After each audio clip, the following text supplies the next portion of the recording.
Good day, everybody, and welcome to another edition of the Military and Foreign Affairs Network. I am your host, the voice of reason. Today, we're continuing our ongoing coverage of the war between the Russian Federation and the Ukraine.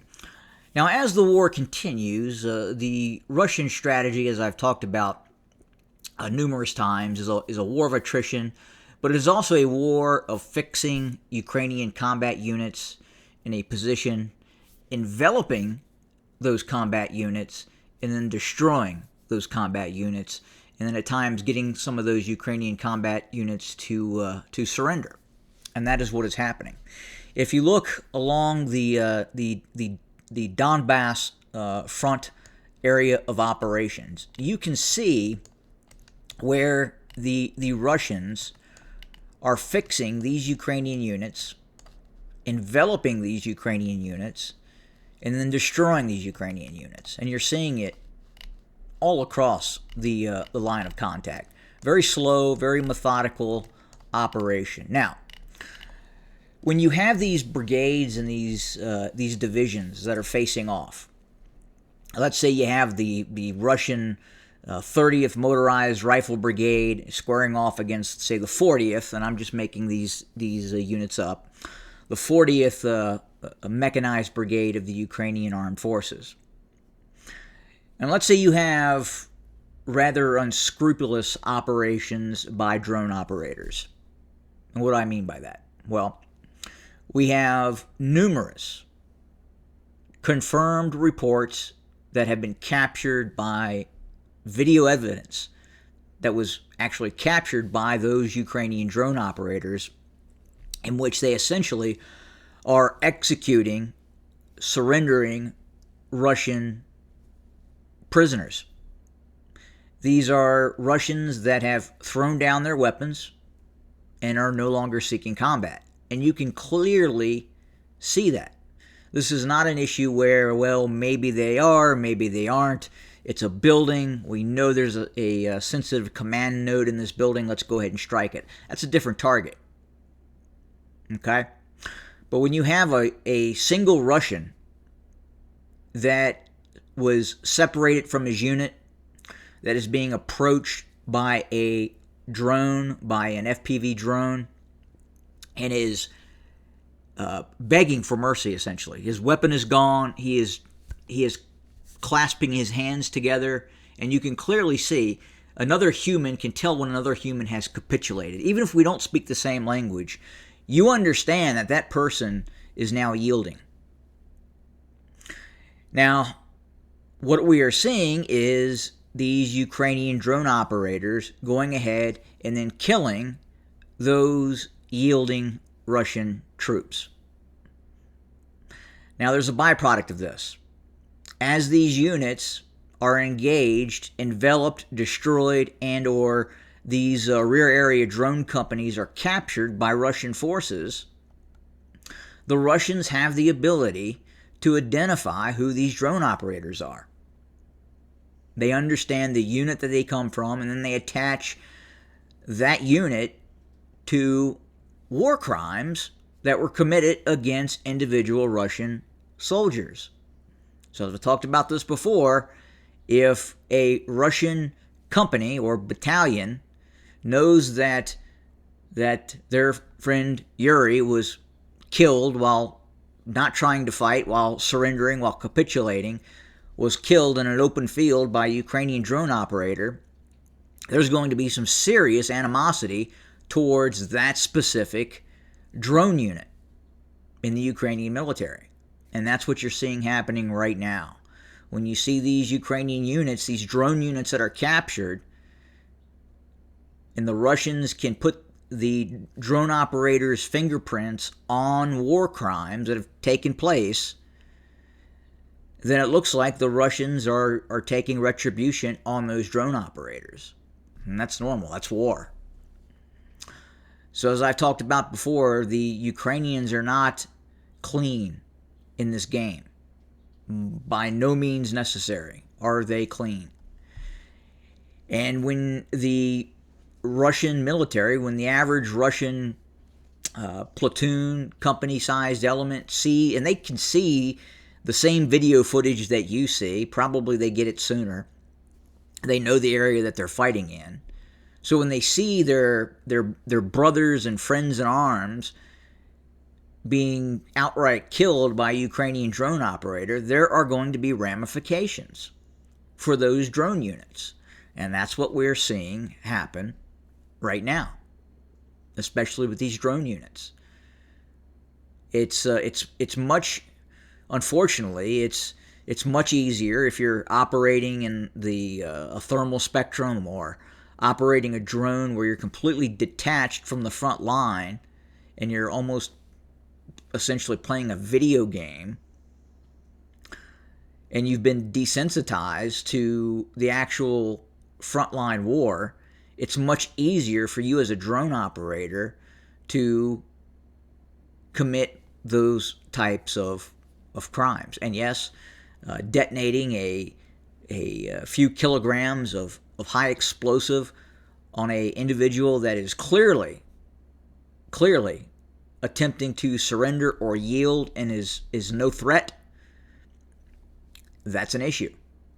And that's what you're seeing happening right now with these Russians as they fix, destroy, and overrun these Ukrainian combat positions. So the only reason you would see that happening, right, is if these Ukrainian units are slowly starting to fall apart on the battlefield.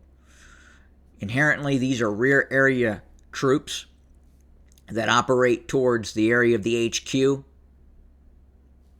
be it battalion, brigade, and the Russians are enveloping these units and then destroying them. And that's what's happening. And unfortunately for the Ukrainians, some of these drone operators has really made it difficult for the rest of the Ukrainian army by committing some of these crimes against Russian troops. Again, a unit that is clearly yielding is being killed outright by these drone operators. And that's what's happening. Now, as we speak, the war continues. There is a lot of talk about the possibility a Russian Su-34 was shot down by a Ukrainian and or NATO F-16. Now, that has not been confirmed yet. We're still trying to sort that out and see what actually occurred. Look, it's not going to be improbable for that to happen. It's just not. And at the same time, you're going to see these F-16s be shot down or destroyed in place if in fact they are operating, meaning they are basing themselves inside of the western portions of the Ukraine. Now, we think that's highly unlikely. As we've talked about before, we believe that these F-16s are actually operating in Poland and Romania. They are flying into the western portions of the Ukraine. They are touching down, and then they take back off, and then they conduct their operation, and then fly back into Polish or Romanian territory. Now, again, these aircraft are flying incredibly low and only take to altitude to release munitions and or engage a Russian aircraft. But again, we're not seeing a high tempo of Ukrainian air operations in the east. We are not seeing daily sorties of NATO or Ukrainian F-16s operating against Russian forces. These are happening very far and very few between. The tempo of the Russian air operation vastly exceeds anything that the Ukrainians are capable of doing. Now, as we have talked about yesterday, the crushing of the Kursk pocket continues. Again, Ukrainian troops are in really dire straits, and it's really not being talked about very much. It's not being, it's just not a public issue right now in terms of the Ukrainian state or the Western media talking about what is happening to these Ukrainian forces that have crossed into Kursk Oblast. They are being decimated day in and day out by Russian forces. Incredibly bad situation for the Ukrainians, and probably by the onset of the dead of winter, this pocket will have been completely eliminated by Russian forces. Again, there's a host of high-quality Russian combat units that have encircled the Kursk incursion salient, and they continue to hammer away at those Ukrainian forces inside of that salient. Now, as we speak, the Donbass offensive continues. I want to go back so you, the viewer, can see that this is not a static line of contact. And let's just go back to the beginning of October, and you, the viewer, and then essentially watch this area here, and you can see exactly what is happening as we speak. And there you have it. So again, very tough situation for the Ukrainian military. This is just a very slow, methodical operation by Russian forces that is eventually going to cause the complete collapse of the Ukrainian forces along the line of contact. Now look, we continue to hear about the possibility of the Ukrainians using these long-range, precision-guided, low-observable weapon systems against targets deep inside of the Russian Federation. Is that going to happen? Yes, it is. Is it going to have a game-changing impact on the course of the war? No, it's not. In order to have a game-changing impact on the course of the war, you would have to see direct NATO intervention. And what I mean by that is intervention outside of what we are already seeing. Much more robust intervention in terms of the use of hundreds of U.S. and NATO aircraft, starting a bombing campaign, an air supremacy campaign against Russian forces in the eastern Donbass. Now, obviously, we know what happens if that occurs. We then enter a state of World War III. It's also being reported that the North Koreans could be injecting actual combat units into the Ukrainian theater of operations. That would not be outside the realm of possibility. Again, the Russians, as are the Ukrainians and some elements of the North Atlantic Treaty Organization, are learning valuable skill sets in urban and drone warfare in these ongoing high-pitched, high-intensity battles that far exceed anything that was seen in the Iraq or Afghanistan campaigns.